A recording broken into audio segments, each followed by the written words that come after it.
지키시는 하나님, 오늘은 8번째 시간으로 오늘 말씀의 제목은 반복과 차이입니다. 첫 번째로 우리들이 생각할 하나님의 말씀은, 하나님은 반복되는 일상을 통해서 우리와 함께 하신다는 말씀입니다.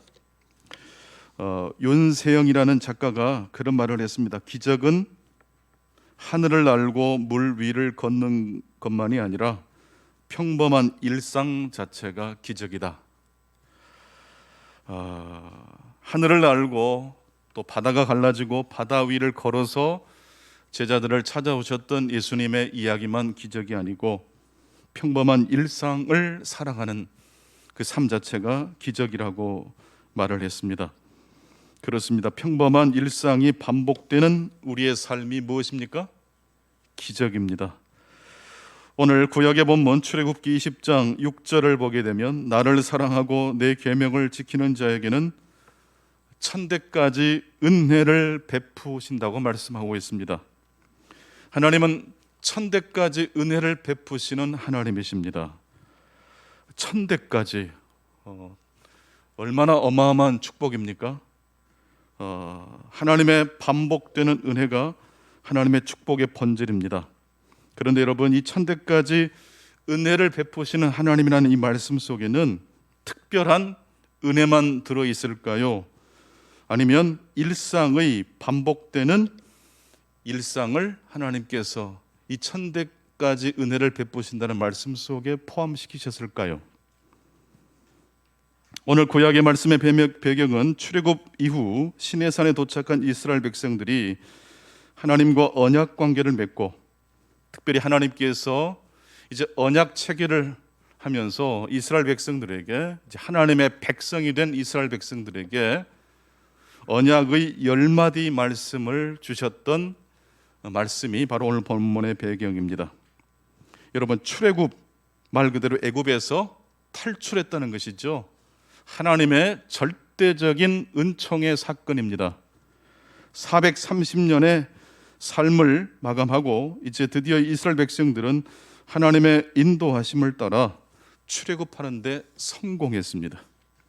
애굽의 종살이에서 해방된 사건은 아주 특별한 사건이라고 말씀드릴 수 있습니다. 하지만 출애굽 사건 이후 이스라엘 백성들에게 주어진 은혜는 무엇이겠습니까? 계속해서 출애굽 사건과 같은 어마어마한 사건만 계속되었을까요? 그렇지 않습니다. 천대까지 은혜를 베푸신다는 이 말씀 속에는 출애굽이 포함되어 있습니다. 그리고 출애굽과 같은 특별한 기적과 함께 더 많은 은혜가 포함되어 있습니다. 그것이 무엇일까요? 바로 일상에 반복되는 기적입니다. 출애굽 사건이 기적이라면 일상에 반복되는 삶은 더 많은 기적이라고 말씀드릴 수 있습니다. 박원서 작가가 아들을 잃고 그 뒤로 어떻게 살았는지 작가의 큰 따님 되시는 호은숙 작가의 에세이를 읽다가 한 부분을 읽고 제 마음에 뭉클한 감동이 일어났습니다. 박원숙 작가의 큰딸도 에세이 작가인데요, 최근에 어머니께서 만들어주신 음식을 생각하면서 어머니 소설에 등장하는 음식 이야기를 가지고 책을 한 권 쓰셨어요. 그 중에 만두에 대한 이야기가 나오는 한 구절을 함께 읽어보았으면 좋겠습니다. 화면을 보시면서 같이 한번 읽어봤으면 좋겠는데요. 화면 준비해 주시기 바랍니다. 그 에세이에 나오는 한 대목입니다. 누나가 세상을 떠난 남동생을 생각하면서 글을 쓴 것입니다. 화면이 준비가 안 됐습니다. 제가 그냥 대신 읽어드리겠습니다. 잘 들어봐 주시기 바랍니다. 남동생은 한참 먹성이 좋을 때이기도 했지만 만두를 특히 좋아했다. 만두를 25개 먹었다고 자랑하곤 했으니까 볼이 붉었던 소년, 엄마가 만든 만두라면 얼마든지 더 먹을 수 있다고 했다. 엄마는 그 아들의 등을 자랑스러운 듯 툭 치면서 만두 만드는 노고를 잇는 듯 허리를 펴셨다. 그 애가 세상을 떠나고 세모가 왔다. 어찌 그 몇 달을 지낼 수 있었을까? 나는 엄마가 쓰신 일기를 잘 보지 않는다. 너무 슬프기 때문에. 고통을 이겨내는 과정이 너무 서글프기 때문이다. 미쳐버리지 못하는 정신의 명료함을 탓하던 그 시간이 떠오르기 때문이다. 만두를 얼마든지 더 먹을 수 있다던 아이, 만두 박사가 없는데 무슨 재미로 만두를 하나 하시면서도 그의 연말 우리가 마련한 재료로 만두를 빚으셨던 엄마. 그래서 만두를 보면 슬픔이 올라온다. 음식은 말이 없는데 만두를 빚으면 만두 박사가 떠오는 것은 어쩔 수 없다. 호은숙 씨의 정확하고 완전한 사랑의 기억이라는 에세이에 등장하는 어머니 박완서 작가와 세상을 떠난 동생의 에피소드를 글로 적은 부분을 읽어드렸습니다. 성도 여러분, 만두를 잘 빚었던 박완서 작가와 유난히 만두를 좋아했던 작가의 아들, 한자리에서 만두 25개를 한꺼번에 먹을 정도로 먹성이 좋았던 아들을 교통사고로 떠나보내고 맞이했던 세모. 박완서 작가는 만두 박사가 없는데 무슨 재미로 만두를 하나라고 하면서도 만두를 빚었다고 합니다.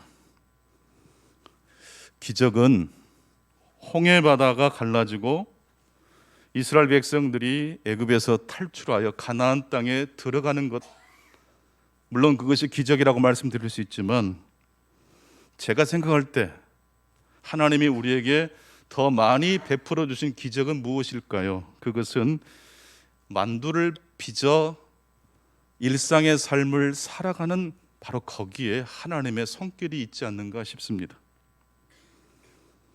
기적은 하늘을 날고 물 위를 걷는 것만이 아니라 평범한 일상의 반복이기 때문입니다. 오늘 또 그런 점에서 하나님께서는 우리들에게 일상의 삶을 통해서 기적을 베풀고 계십니다. 아침을 준비하고 설거지를 하고 방 청소를 하고 산책을 나가고 출근을 하고 운전을 하고 시장을 보고 오는 그 모든 과정이 바로 하나님의 기적이 아니고 무엇이겠습니까?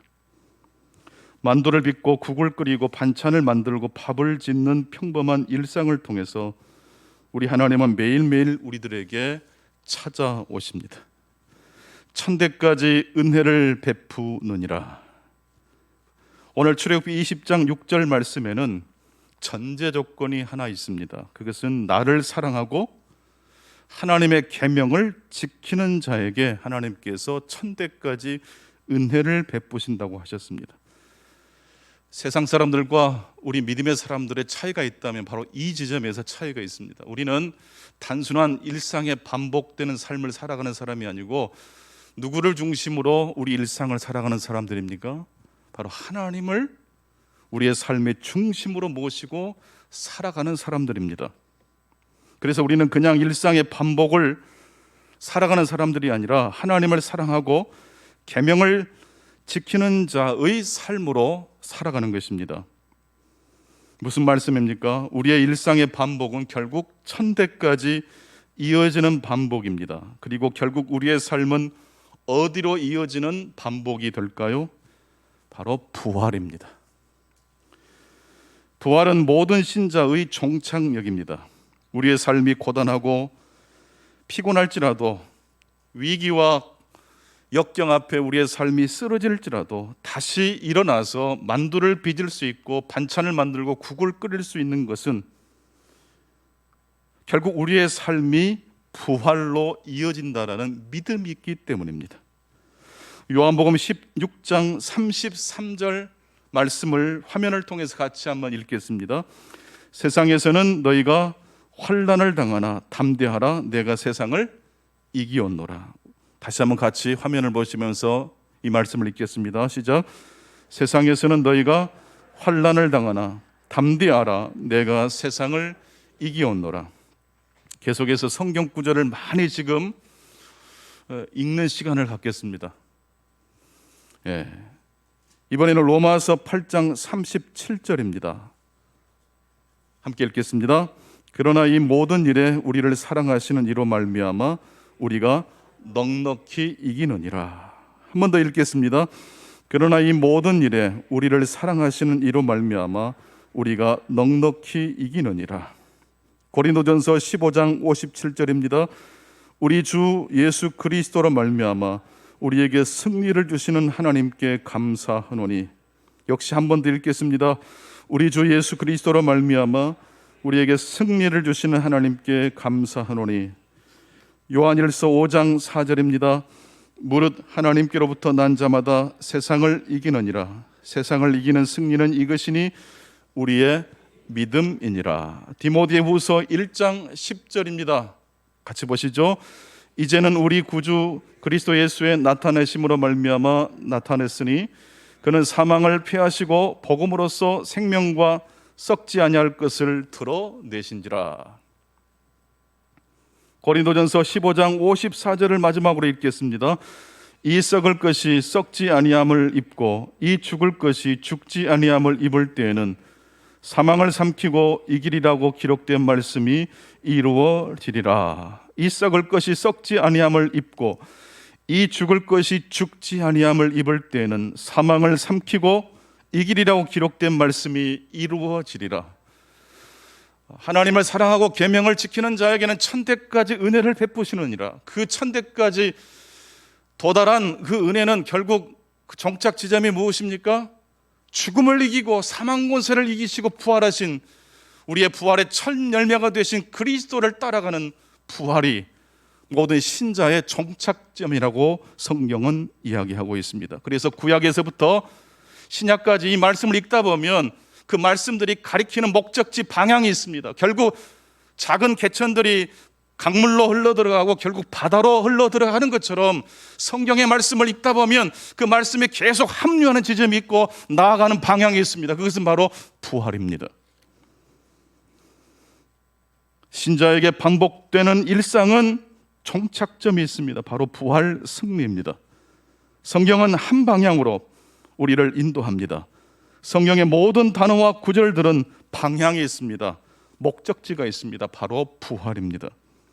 그래서 우리는 이렇게 고백할 수 있습니다. 한번 고백하실까요? 예수는 승리자시다. 예수는 승리자다. 예수가 실패자로 끝났다면 예수를 믿는 우리도 실패자가 될 수밖에 없습니다. 예수 믿고 복을 받고 천대까지 은혜를 받는다는 이 은혜 속에 가장 큰 클라이맥스는 무엇입니까?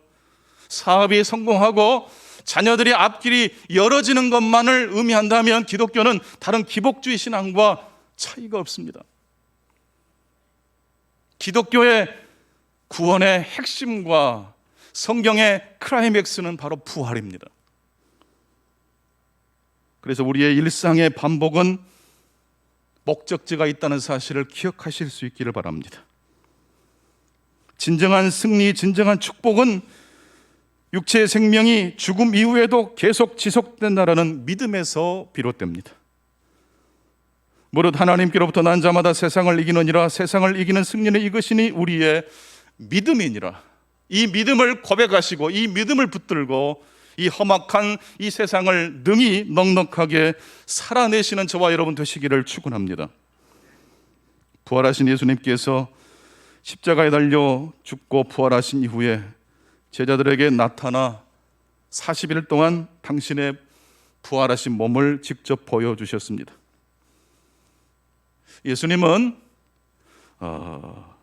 죽음 이후에 그 죽음을 이기시고 부활하신 영의 몸으로 제자들에게 나타나셨습니다. 왜 나타나셨을까요? 부활을 증거하기 위해서입니다. 그리고 왜 나타나셨을까요? 우리들의 인생의 정착점이 바로 예수 그리스도, 부활하신 이 영의 부활로 부활하신 예수 그리스도가 우리의 인생의 정착점이라는 사실을 보여주시기 위함이었습니다. 제자들은 생전에 갈릴리 해변에서 복음을 전파하셨던 예수 그리스도를 그대로 인지할 수 있었습니다. 다시 말해서 예수님의 생전 인격과 사후 존재인 부활의 영체 사이에는 분명한 연속성이 있었다는 이야기입니다. 메시아이신 예수님께서 죽음 이후 영의 몸을 입으신 부활의 존재로서 제자들 앞에 나타나셨습니다. 이것은 우리 인간에게 주시는 하나님의 영원한 계시 사건입니다. 우리 역시 부활할 것이라는, 이 부활의 영체로 부활할 것이라는 사실을 보여주신 사건이기 때문에 그렇습니다.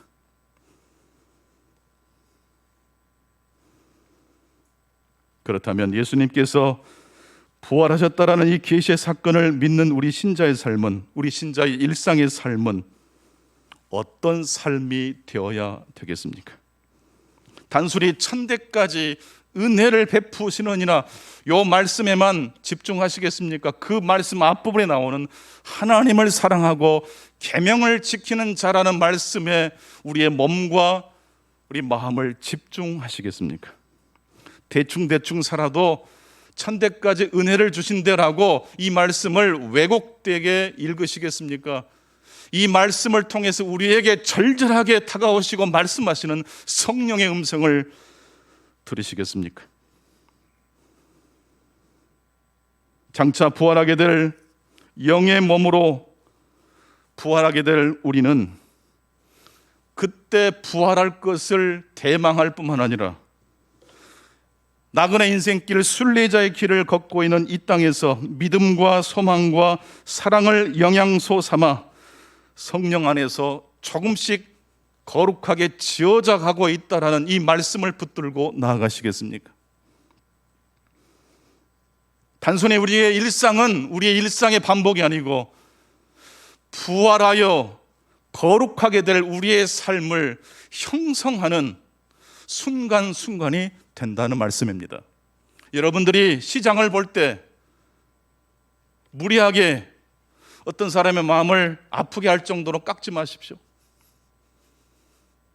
일상의 삶이 부활을 지향하고 있다면 예수 그리스도를 믿는 부활신앙을 가진 사람은 쇼핑할 때 믿음이 없는 사람과 차이가 나야 되지 않겠습니까?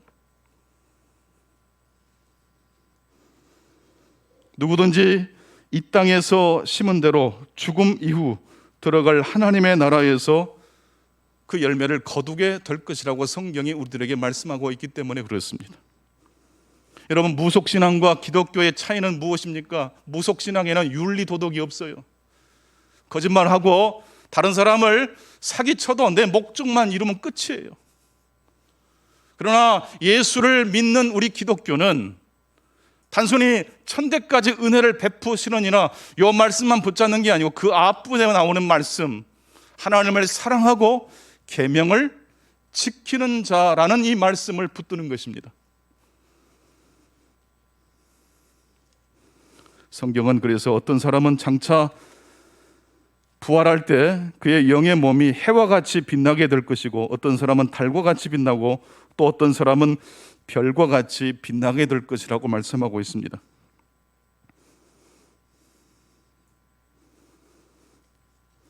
그냥 예수 믿으면 부활한다 그렇게 생각하시면 안 됩니다. 오늘 이 땅에서 살아가는 매 순간 일상의 반복 속에서 장차 부활하게 될 우리의 삶을 향하여 우리의 삶이 심은 대로 거두게 된다라는 이 말씀을 엄중하게 들으실 수 있기를 축원합니다. 고린도전서 15장을 한번 성경을 직접 한번 찾아서 우리가 이 땅에서 일상의 반복 속에서 하는 그 모든 일들이 어떻게 부활과 연결되는지를 한번 같이 찾아서 읽어보았으면 좋겠습니다. 고린도전서 15장 35절부터 58절 말씀까지, 말씀이 좀 길지만 성경을 직접 찾아서, 언제 또 말씀을 찾아서 읽겠습니까? 성경의 핵심 심장으로 들어왔습니다. 결국 모든 성경의 구절과 말씀들은 부활이라는 핵심 교리로 모아지고 그 목적지를 향해서 흘러가는 강물과 바다와 같이 흘러갑니다. 그리고 그 부활의 핵심 교리의 가장 핵심을 잘 서술하고 있는 말씀이 고린도전서 15장 35절부터 마지막 절 58절까지의 말씀입니다. 우리 함께 35절부터서 천천히, 성경이 없는 분들은 화면을 보시면서 같이 읽겠습니다. 시작. 누가 묻기를 죽은 자들이 어떻게 다시 살아나며 어떠한 몸으로 오느냐 하리니, 어리석은 자여, 내가 뿌리는 씨가 죽지 않으면 살아나지 못하겠고, 또 내가 뿌리는 것은 장래의 형체를 뿌리는 것이 아니요 다만 밀이나 다른 것의 알맹이 뿐이로되, 하나님이 그 뜻대로 그에게 형체를 주시되 각 종자에게 그 형체를 주시느니라. 육체는 다 같은 육체가 아니니 하나는 사람의 육체요, 하나는 짐승의 육체요, 하나는 새의 육체요, 하나는 물고기의 육체라. 하늘에 속한 형체도 있고 땅에 속한 형체도 있으나 하늘에 속한 것의 영광이 따로 있고 땅에 속한 것의 영광이 따로 있으니, 해의 영광이 다르고 달의 영광이 다르며 별의 영광도 다른데 별과 별의 영광이 다르도다. 죽은 자의 부활도 그와 같으니 썩을 것으로 심고 썩지 아니할 것으로 다시 살아나며, 욕된 것으로 심고 영광스러운 것으로 다시 살아나며, 약한 것으로 심고 강한 것으로 다시 살아나며, 유구 몸으로 심고 신령한 몸으로 다시 살아나니, 유구 몸이 있은즉 또 영의 몸도 있느니라. 기록된 바 첫사람 아담은 생명이 되었다 함과 같이 마지막 아담은 살려주는 영이 되었나니, 그러나 먼저는 신령한 사람이 아니요 유구의 사람이요 그 다음에 신령한 사람이니라. 첫사람은 땅에서 났으니 흙에 속한 자이거니와 둘째 사람은 하늘에서 나셨느니라. 무릇 흙에 속한 자들은 저 흙에 속한 자와 같고 무릇 하늘에 속한 자들은 저 하늘에 속한 자와 같으니, 우리가 흙에 속한 자의 형상을 입은 것 같이 또한 하늘에 속한 이의 형상을 입으리라. 형제들아, 내가 이것을 말하노니 혈과 육은 하나님 나라를 이어받을 수 없고 또한 썩는 것은 썩지 아니하는 것을 유업으로 받지 못하느니라. 보라, 내가 너희에게 비밀을 말하노니 우리가 다 잠잘 것이 아니요 마지막 나팔의 순식간에 호련히 다 변화되리니, 나팔 소리가 나매 죽은 자들이 썩지 아니할 것으로 다시 살아나고 우리도 변화되리라. 이 썩을 것이 반드시 썩지 아니할 것으로 입겠고 이 죽을 것이 죽지 아니함을 입으리로다. 이 썩을 것이 썩지 아니함을 입고 이 죽을 것이 죽지 아니함을 입을 때에는 사망을 삼키고 이기리라고 기록된 말씀이 이루어지리라. 사망아, 너의 승리가 어디 있느냐? 사망아, 내가 쏘는 것이 어디 있느냐? 사망이 쏘는 것은 죄요 죄의 권능은 율법이라. 우리 주 예수 그리스도를 말미암아 우리에게 승리를 주신 하나님께 감사하노니, 그러므로 내 사랑하는 형제들아, 견실하며 흔들리지 말고 항상 주의 일에 더욱 힘쓰는 자들이 되라. 이는 너희 수고가 주 안에서 헛되지 않은 줄 알미라. 아멘. 이는 너의 수고가, 이 땅에서 심는 그 모든 일들의 수고가 주 안에서 헛되지 않을 줄 알미니라. 어떤 사람은 하늘의 달과 같이, 하늘의 해와 같이, 하늘의 별과 같이 변화된다고 말씀하고 있습니다. 이 땅에서 심는, 이 땅에서 반복하는 그 모든 일들은 우리의 부활과 연관되어 있다는 말씀을 하고 있습니다.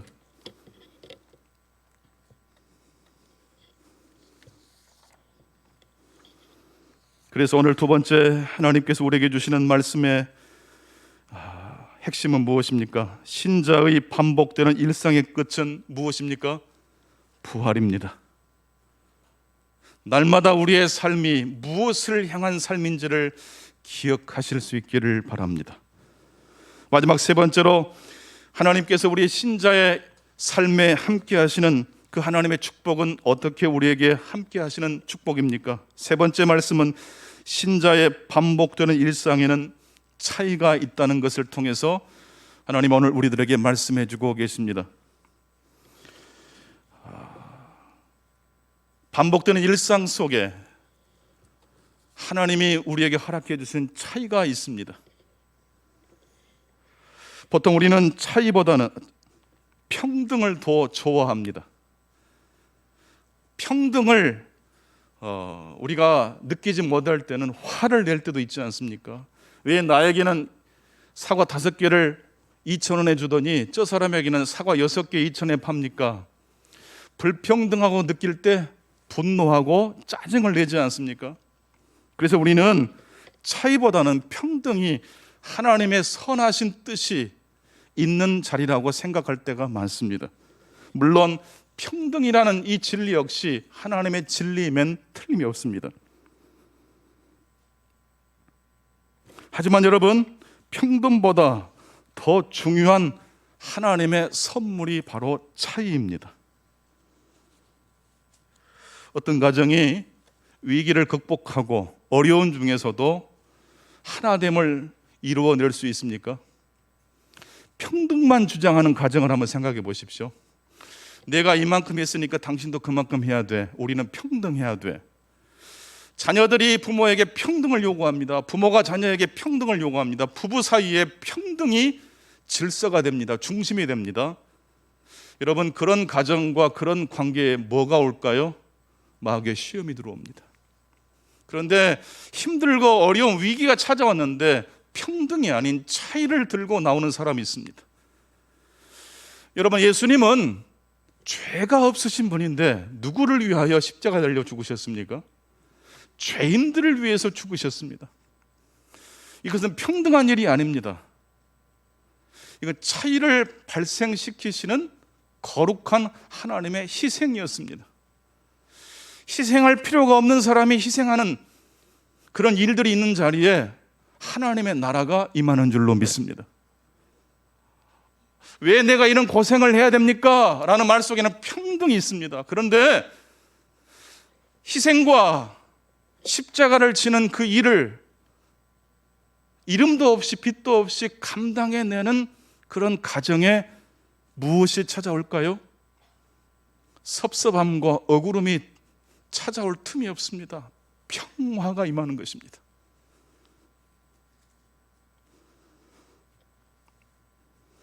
요한복음 17장 21절에 보게 되면 예수님께서 제자들에게 하나가 되라고 말씀해 주셨습니다. 근데 예수님께서 말씀하신 그 하나됨의 비밀이 뭔지 아십니까? 그건 평등을 통해서 하나 되는 게 아닙니다. 여러분, 오케스트라를 한번 생각해 보십시오. 바이올린과 첼로가 똑같은 음을 연주합니까? 다른 음을 연주합니까? 바이올린과 첼로는 다른 음을 연주합니다. 그런데 바이올린과 첼로는 하나가 되지 않습니까? 이것을 협연이라고 합니다. 성경에서 말하는 하나가 되라라는 말씀은 똑같이 되라, 평등해져라 그런 뜻이 아닙니다. 마태복음 18장 19절 말씀, 너희들 중 하나가 되어 너희 중 둘이 하나가 되어 무엇인가를 구하면 하늘에 계신 아버지가 너희에게 주신다고 우리 예수님께서 말씀해 주셨습니다. 너희 중 둘이 하나가 되어 무엇인가를 구하면 하나님께서 이루어 주신다는 겁니다. 여기서 하나가 된다는 것은 똑같아지라는 뜻이 아닙니다. 어머니가 아들에게 똑같은 걸 요구하면 어떤 일이 벌어지겠습니까? 어머니와 아들 사이에는 평등이 아니라 차이가 생기지 않습니까? 더 못해줘서 미안한 거예요. 세상 사람들의 사이에는요, 기브 앤 테이크예요. 네가 준 만큼 내가 준다는 거예요. 그러나 부모와 자식 사이에는 기브 앤 테이크가 아니에요. 기브 앤 기브예요. 주고 또 주는 거예요. 주고 또 줘도 미안해요. 여기서 발생하는 것은 평등이 아니라 무엇입니까? 차이입니다.